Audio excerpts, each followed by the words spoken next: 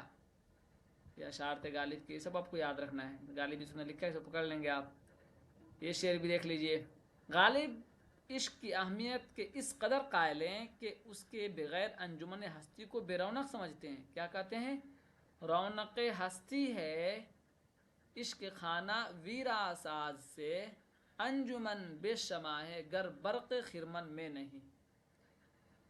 معنی مطلب میں تو جائیں گے ہی، اس کے لیے تحقیق کا کورس ہوتا ہے، ابھی کم سے کم اس کو یاد کر لیجئے۔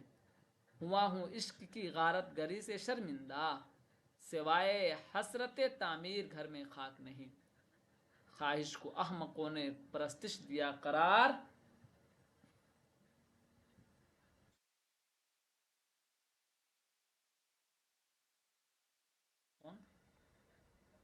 ہیلو